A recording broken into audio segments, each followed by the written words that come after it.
अस्सलाम वालेकुम स्टूडेंट्स। हमने पिछली क्लास में पढ़ा था एपिथेलियल के बारे में। आज हम पढ़ेंगे कनेक्टिव टिश्यू के बारे में। ठीक है। सो कनेक्टिव टिश्यू, जैसा कि हमने देखा पिछले लेक्चर के भी एंड में, हमने उसको समराइज किया था, थोड़ा सा आपको बताया था कि कनेक्टिव टिश्यू जो है वो कनेक्टिव टिश्यू वो टिश्यू है जो कि आपकी बॉडी के डिफरेंट पार्ट्स को कनेक्ट करता है, यानी मिलाता है। नाम से जाहिर है कि जैसे वो मिला रहा है, वो कनेक्टिव टिश्यू है। ठीक है। अच्छा जी, किस किस चीज को मिला रहा है? आपकी बॉडी के डिफरेंट पार्ट्स को, आपकी स्किन को नीचे अंडरलाइंग मसल से, मसल्स को बोन से, बोन्स को बोन से जोड़ा है, तो ये कनेक्ट करता है। और जब वो कनेक्ट कर रहा है तो इसका मतलब कि वो एक दूसरे से सेपरेट भी कर रहा है डिफरेंट स्ट्रक्चर्स को। तो ये डिटेल में हम देखेंगे जब हमने स्किन पढ़नी है कि स्किन की जो लेयर्स हैं उसमें ये कैसे डिफ्रेंशिएशन करता है और कैसे उनको एक दूसरे से अलग रखता है। मसल को स्किन से थोड़ा सा मिलाता भी है और थोड़ा अलग भी रखता है। सो इस तरह से हम इसको आगे देखेंगे। और सपोर्ट किस तरह करता है कि जो आपकी स्किन है उसके नीचे कनेक्टिव टिश्यू जो है वो एक, ये कह लें, एंकर का काम करता है, उसे वहां रखने में, उसको नीचे जोड़ने में। इसी तरह से ये आपके जो वो ब्रेन के सेल्स हैं उनके साथ भी होता है। सेल्स को वहां पर, ये कह लें कि सपोर्ट करता है, उनको वहां पे रखता है ताकि सेल्स जो हैं वो अपनी जगह से ना ज्यादा मूव आउट कर सके। ठीक है। It is supporting them. जैसे हम एक काम कर रहे हैं ना, हमें सपोर्ट का, हम एक मेन काम कर रहे हैं and we are supported by a lot of people, है ना। हमने एक मेन चीज शुरू की है और हम दोनों को इन्वॉल्व करते हैं कि आप हमारे साथ, ये आप हेल्प कर दें, ये आप हेल्प कर दें, ये आप हेल्प कर दें। तो ये बहुत सारे ऐसे फंक्शंस उनकी उनके लिए परफॉर्म कर सकते हैं। ठीक है। सो ये सारे टिश्यूज को सपोर्ट देता है। ठीक है। तो इसका मतलब ये पूरी बॉडी में मौजूद है, पूरी बॉडी में मौजूद है। जाहिर है सारे सेल्स को, सारे टिश्यूज को उसने सपोर्ट देनी है। ठीक है। उन्हें कनेक्ट करना है, तो ये पूरी बॉडी में मौजूद होगा। ओके। अब इस तरह टिश्यूज में हमने देखा था कि एक्स्ट्रा सेलुलर मैट्रिक्स होता है और सेल्स होते हैं। सेल्स लिविंग पार्ट होते हैं, एक्स्ट्रा सेलुलर मैट्रिक्स जो है वो थोड़ा नॉन लिविंग पार्ट है। सेल्स जो हैं वो किससे सराउंड है? फ्लूइड से। ठीक है। फ्लूइड को हम क्या कहते हैं? Extra cellular matrix. अब कनेक्टिव टिश्यू में एक्स्ट्रा सेलुलर मैट्रिक्स ज्यादा होता है कंपेयर टू एपिथेलियल टिश्यूज, क्योंकि सेल्स बहुत क्लोजली पैक्ड होते हैं। लेकिन कनेक्टिव टिश्यू में सेल्स थोड़ा लूजली पैक्ड होते हैं, एक दूसरे से बिल्कुल जुड़े हुए नहीं होते, और इसलिए उनका जो कनेक्टिव एक्स्ट्रा सेलुलर मैट्रिक्स है उसको थोड़ी सी जगह मिल जाती है वहां पे। ठीक है। ओके। तो प्राइमरी टिश्यूज में, जैसे हमने पहले भी देखा था, ये सबसे ज्यादा मौजूद होते हैं। और जो एक्स्ट्रा सेलुलर मैट्रिक्स है वो अपनी वेट बेरिंग एरिया है, कि सारा अगर शॉक वगैरह है, कि चोट लगती है, कुछ होता है, तो इसने एब्जॉर्ब करना है। ठीक है। और ये इसी चीज को मद्देनजर रखते हुए, ये लिक्विड हो सकता है, सेमी सॉलिड हो सकता है, हार्ड होता है, या कोई जेल शेप होता है। ठीक है। वो हम ईच एंड एवरी टाइप में देख लेंगे। इस वजह से हम सेल्स, जो कनेक्टिव टिश्यू है, उसको दो तरह से डिवाइड करते हैं।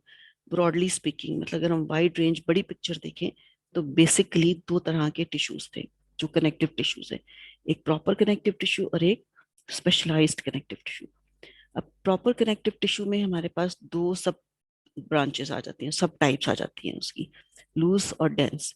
ठीक है। फिर लूज में उसके तीन तरह के टिश्यूज हैं, और डेंस में भी आगे तीन तरह के टिश्यूज हैं। फिर स्पेशलाइज्ड में हमारे पास बोन, ब्लड और कार्टिलेज है।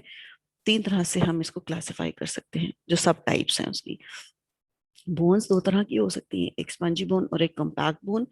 ब्लड जो है वो, तो जिस तरह से आप जानते हैं, वो फ्लूइड है जो कि फिरता है, पूरे बॉडी में कनेक्ट करता है, ऑक्सीजन देता है, न्यूट्रिएंट्स देता है, वेस्ट मूव करता है।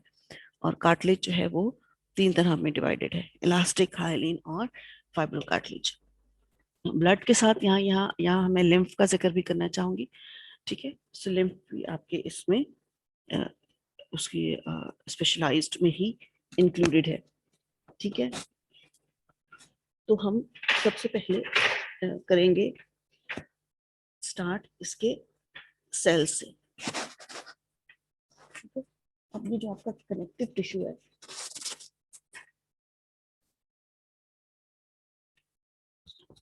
जो कनेक्टिव टिश्यू है उसको हमने सबसे पहले देखना है कि जो कनेक्टिव टिश्यू प्रॉपर है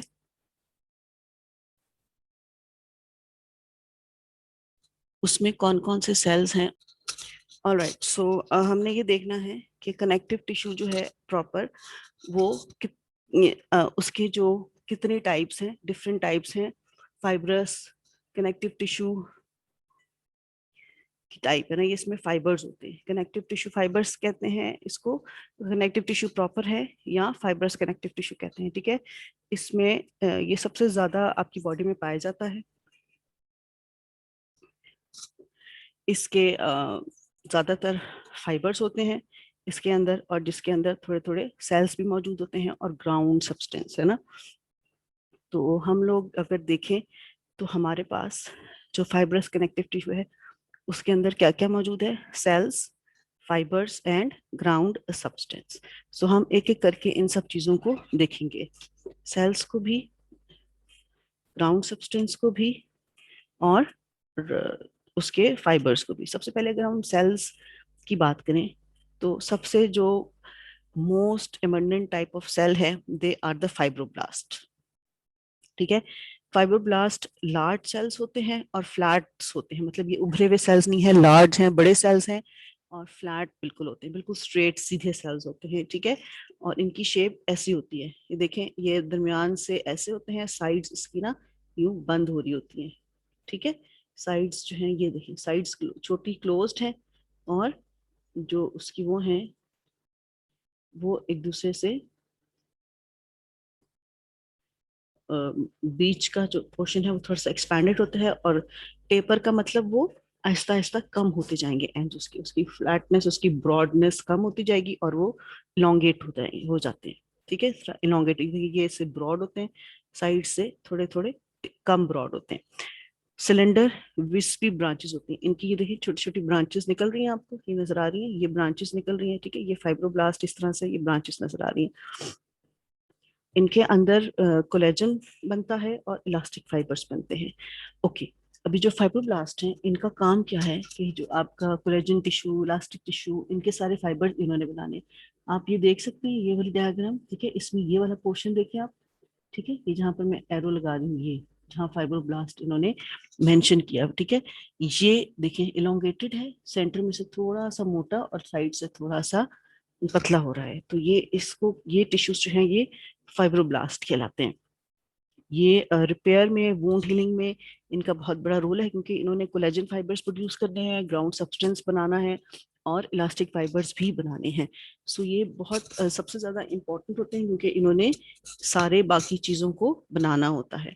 अब अगर ये अपना काम कर लिया, एक्टिवली उन्होंने पार्टिसिपेट कर लिया, हर चीज हो गया, तो फाइब्रोब्लास्ट जिस तरह बाकी सेल्स की एक लिमिट है, फाइब्रोब्लास्ट की भी एक लिमिट है, ठीक है। और उसके बाद ये एक किस्म के इनएक्टिव हो जाते हैं, और उनको हम फाइब्रोसाइट्स का नाम देते हैं। कुछ बायोलॉजिस्ट ने उनको फाइब्रोसाइट्स का नाम दिया है, यानी कि ये जब अपना पूरा लाइफ स्पैन पूरा कर लेते हैं और अपना काम इनका हो जाता है जिसके लिए ये बनते हैं, ठीक है, ये जो है ये इनको जो नाम दिया जाता है उसके बाद, that is the fibroblast, fibrocytes.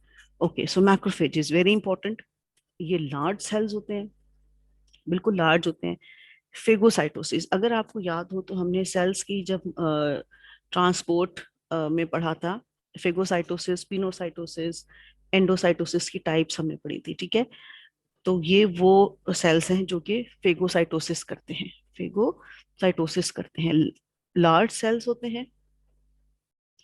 आपको याद होगा कि हमने ये कहा था कि ये मूव कर रहे होते हैं और ये फॉरेन बॉडी को अपने अंदर ले लेते हैं, ठीक है। तो ये वही फेगोसाइट्स हैं। फेगोसाइट्स क्या करते हैं कि ये कनेक्टिव टिश्यू के अंदर मूव करते रहते हैं। क्या करते हैं? मूव करते हैं। ये इनके देखिए ना, ये सूडोपोड्स हैं, ठीक है, ये इनके सूडोपोड्स हैं, ठीक है। जैसे इधर इन्होंने लिखा सूडोपोड्स है, सूडोपोड्स मतलब इनके ये एक्सटेंशंस हैं, ठीक है, फॉल्स फिंगर्स टाइप हैं, और एग्जैक्टली वो नहीं है, इसलिए हम इनको सूडोपोड्स कहते हैं। इनके मूवमेंट के लिए ये मौजूद होते हैं, ये इनको मूव करते हैं, और ये अपने मूवमेंट के दौरान, और ये कनेक्टिव टिश्यू के अंदर मूव करते रहते हैं, मतलब हम कॉन्स्टेंटली एक जगह पर बैठे नहीं है, ठीक है। दे कीप वॉन्डरिंग, और इनके जैसे ही किसी बैक्टीरिया को या फॉरेन बॉडी को देख लेते हैं तो ये उसको एनगल्फ कर लेते हैं, एनगल्फ कर लेते हैं, मतलब अपने अंदर ले लेते हैं। जैसे ही वो फॉरेन बॉडी आती है तो ये अपने सूडोपोड्स के जरिए उसको अपने सूडोपोड्स उसके अंदर घुमा लेते हैं, ठीक है, और उसको हम एनगल्फ करके उसको अंदर डिस्ट्रॉय कर देते हैं। और इसके साथ साथ ये इम्यून सिस्टम के साथ मिलकर भी अपना काम जो है वो करते हैं। ऑल राइट,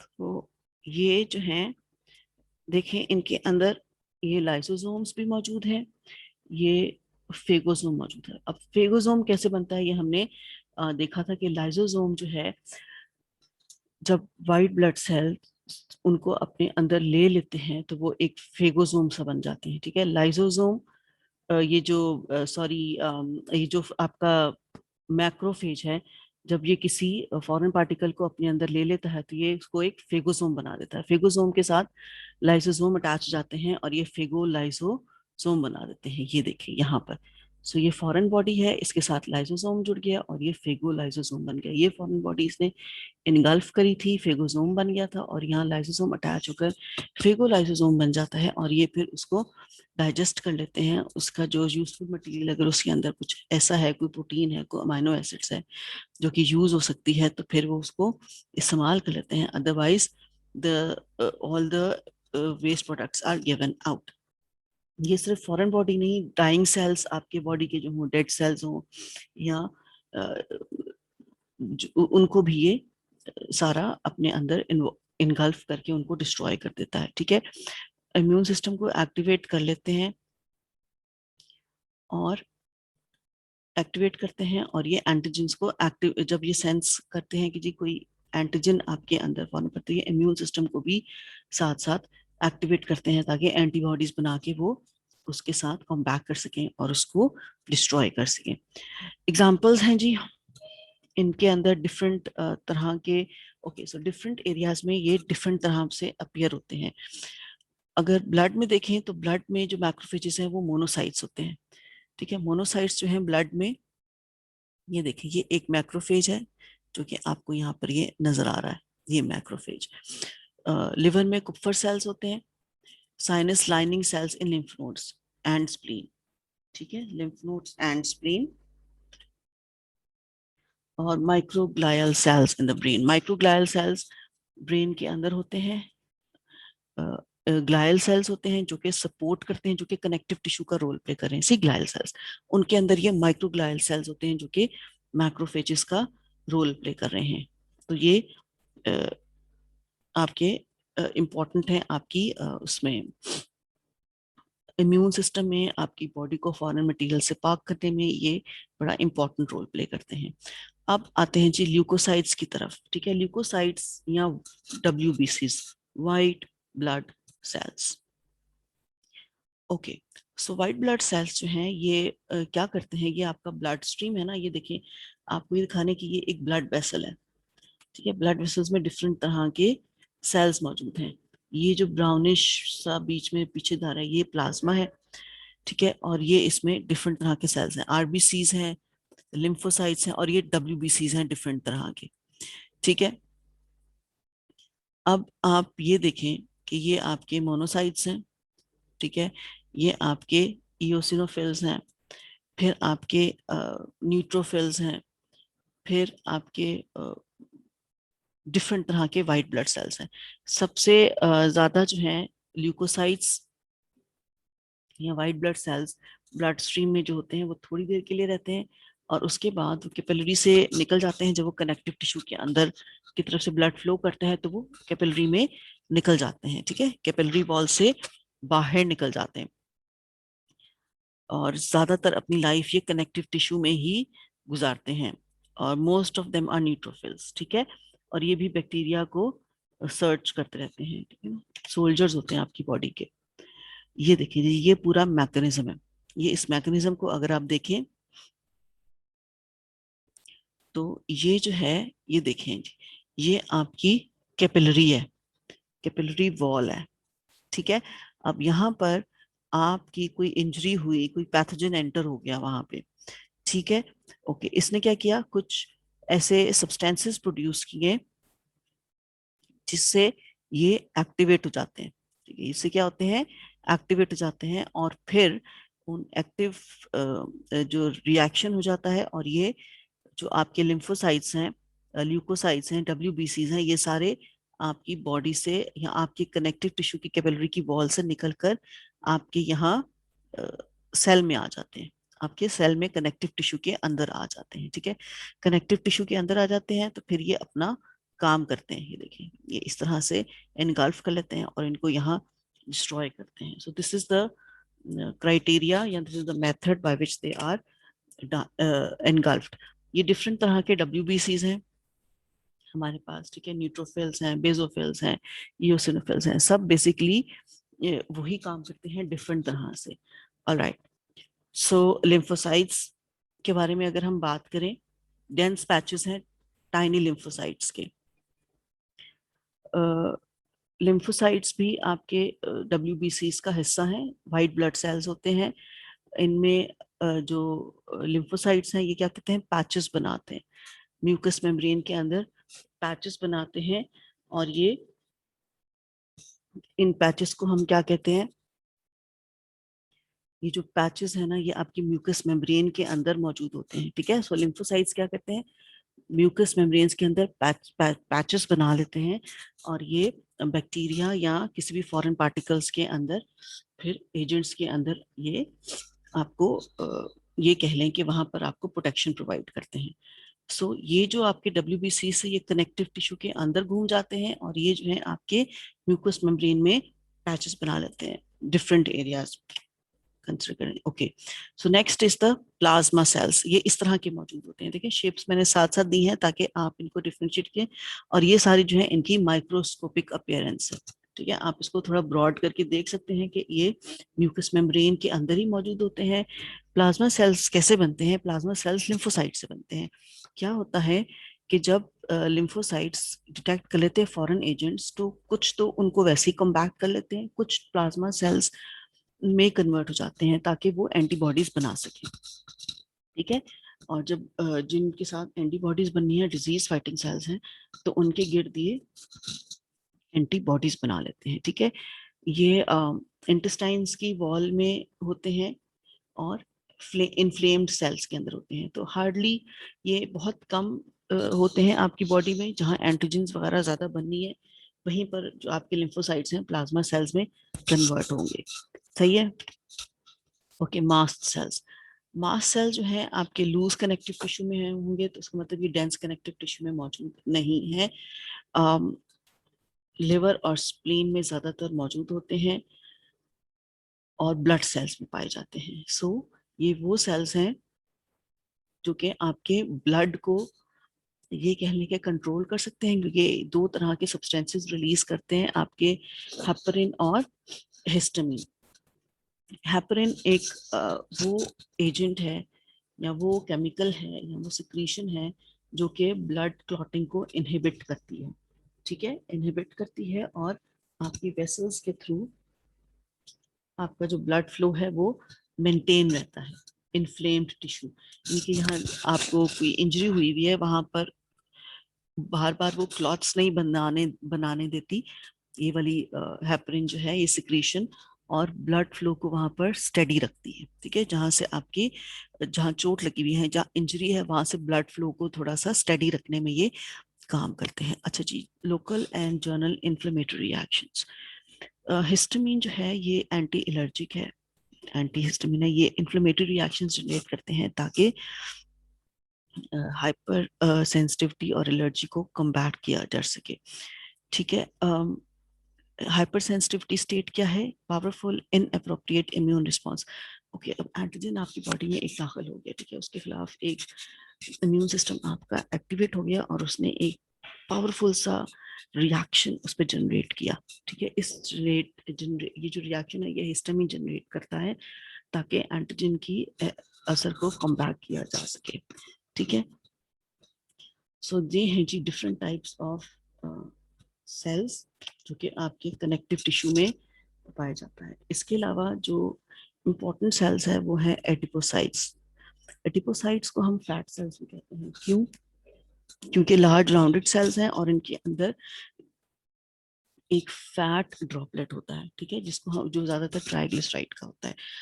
और इसकी वजह से क्या होता है, ये देखें, ये देखें, ट्राइग्लिसराइड है बड़ा सा, और सेल के सारे कंटेंट यहाँ पीछे चले गए हैं, न्यूक्लियस भी साइड पे, सारे ऑर्गेनल साइड पे हो जाते हैं। और जिस जगह ये एग्रीगेट करते हैं, ये देखिए एग्रीगेट हुए हैं, वहां पर ये एडिपोज टिश्यू बनाते हैं। इनका क्या काम है, इन्होंने फैट स्टोर करनी होती है, ठीक है, फैट, फिर ये फैट स्टोर करते हैं, और ये क्या करते हैं, हमें फैट स्टोरेज करते हैं, और एनर्जी प्रोडक्शन इनका काम है, ठीक है। फैट से हमें हीट मिलती है, तो ये सर्दियों में फैट की लेयर जो है ये हमें हीट से और बाकी चीजों से बचा के रखती है, ठीक है जी। ओके, सो नेक्स्ट हमारा जो टॉपिक है दैट इज फाइबर्स। ये हमारे सेल्स हो गए थे, और ये हैं जी fibres. Three types of fibres are found. Fibres, ठीक है, धागों की तरह होते हैं, जैसे फाइबर्स हो गए कोलेजनस फाइबर्स, रेटिकुलर फाइबर्स और इलास्टिक फाइबर्स। कोलेजनस फाइबर्स क्या है, इलास्टिक फाइबर्स और रेटिकुलर फाइबर्स, इनके बारे में हम डिटेल आहिस्ता आहिस्ता पढ़ेंगे। सो कोलेजनस फाइबर्स ये वो फाइबर्स होते हैं जो कि कोलेजन प्रोटीन से बनते हैं, ठीक है। इनके अंदर प्रोटीन्स की डिफरेंशिएशन की वजह से हमने इनको नाम दिया है, और ये थिक होते हैं, टफ होते हैं, थोड़ा फ्लेक्सिबल भी होते हैं, और स्ट्रेचिंग को हमारा, हम जब हम स्ट्रेच करते हैं तो ये उसको लिमिट करते हैं, ठीक है, ज्यादा स्ट्रेच नहीं होने देते, एक हद तक हम कर सकते हैं। और फ्रेश टिश्यूज में कोलेजन जो है ना, हमें वाइट अपीयरेंस होता है, इसलिए हम इसको वाइट फाइबर का नाम देते हैं, ठीक है। इसको हम किस चीज का नाम देते हैं, वाइट फाइबर का नाम देते हैं। नेक्स्ट जो है ये, अगर हम सेक्शंस में देखें, सेक्शन मतलब उसको हम एक्स एक्सेस पे काटें, और उसको हम फ्लैट यानी कि ट्रांसवर्स प्लेन में काटें, और उसको माइक्रोस्कोप के नीचे देखें, तो ये वेवी बंडल्स बनाते हैं। ये देखिए collagen fibres course wavy bundles बनाते हैं, जिनका कोई फिक्स्ड पैटर्न नहीं होता, ठीक है, और ये पिंक, ब्लू, ग्रीन तरह से डाई हो सकते हैं। इसमें तीनों तरह के फाइबर्स दिखाए हुए हैं, ठीक है, आप देख सकते हैं, ये इलास्टिक फाइबर्स है, और अ, ये कोलेजन फाइबर्स है, और ये साथ में फाइब्रोब्लास्ट है, क्योंकि इन्होंने ये सारा कुछ बनाना होता है। फाइब्रोब्लास्ट, ये देखिए फाइब्रोब्लास्ट है, इन्होंने कोलेजन फाइबर्स और इलास्टिक टिश्यूज बनाने होते हैं, और ये बीच का ग्राउंड सब्सटेंस भी बनाना होता है।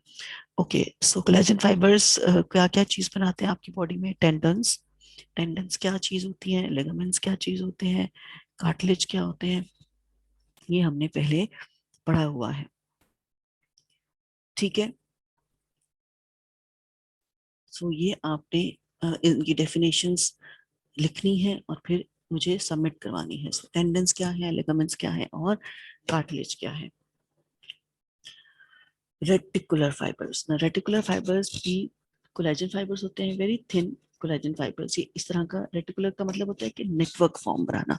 सो ये थिन कोलेजन फाइबर्स होते हैं, जो थिक होते हैं, प्रॉपर कोलेजन फाइबर्स, ये थिन कोलेजन फाइबर्स होते हैं, ठीक है। ये इनके अंदर ग्लाइकोप्रोटीन्स होती हैं। ग्लाइकोप्रोटीन्स आपको याद होगा कि प्रोटीन के साथ जब कार्बोहाइड्रेट्स जुड़ जाते हैं तो ये ग्लाइकोप्रोटीन्स बनाते हैं। तो थिक थिन कोलेजन फाइबर्स होते हैं, जिनके साथ ग्लाइकोप्रोटीन लगी हुई होती है, और ये बहुत सारे आपके, ये कह लें कि लिम्फ नोड टाइप के टिश्यूज, जो कि आप जैसे स्प्लीन है या लिम्फ नोड है, जिन्होंने फॉरेन मटेरियल को कंपैक्ट करना है, उसके अंदर ये मौजूद होते हैं।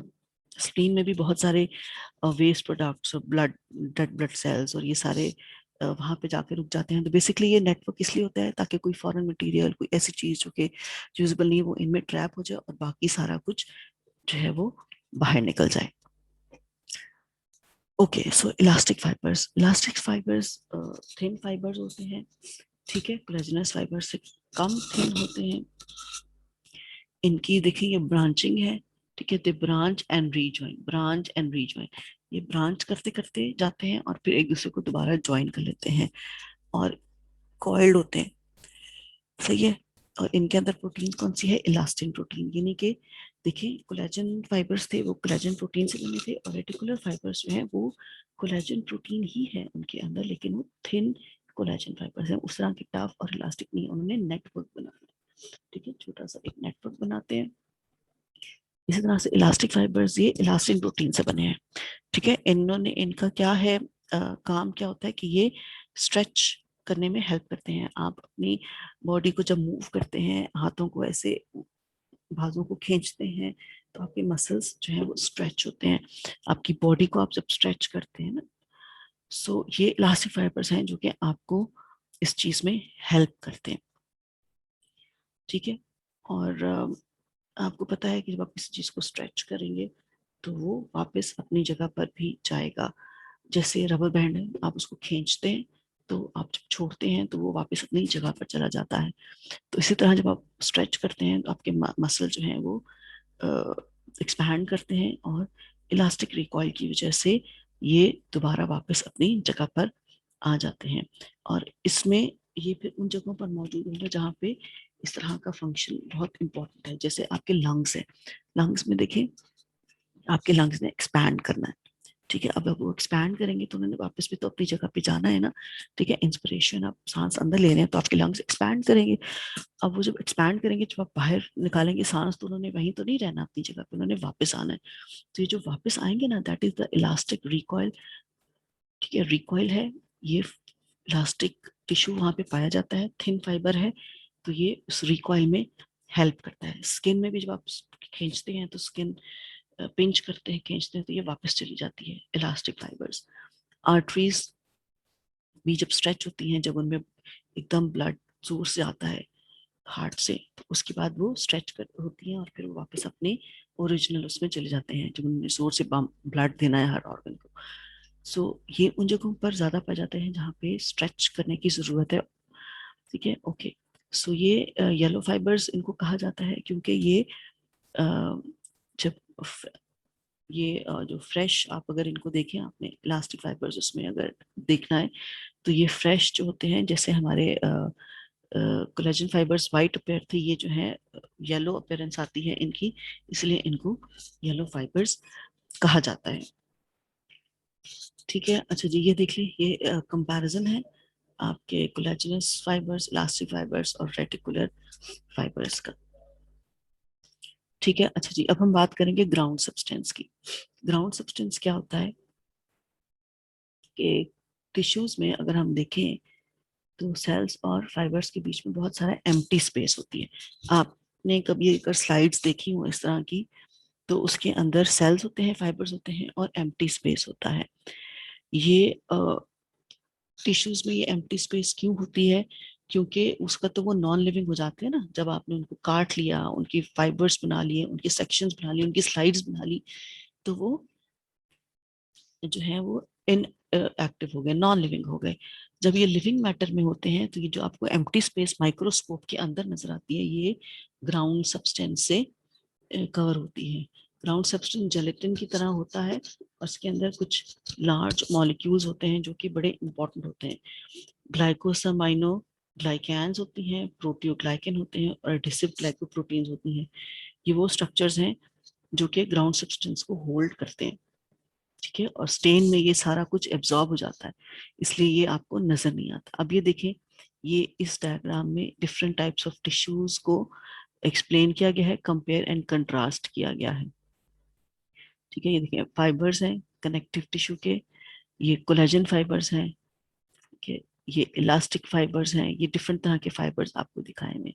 ये ब्लड कनेक्टिव टिश्यू है, आपको वो दिखाया हुआ है। ये आपका बोन का अंदर के जो सेल्स हैं वो दिखाए हुए हैं। ये एडिपोज टिश्यूज दिखाए हुए हैं। So this is the comparison structure. Okay, अभी के लिए इतना ही। हम नेक्स्ट उसमें इसकी डिफरेंट टाइप्स के बारे में पढ़ेंगे कि इसके कौन कौन से टाइप्स हैं, कौन कौन से सेल्स हैं, ठीक है। चलें जी, ओके, मिलते हैं।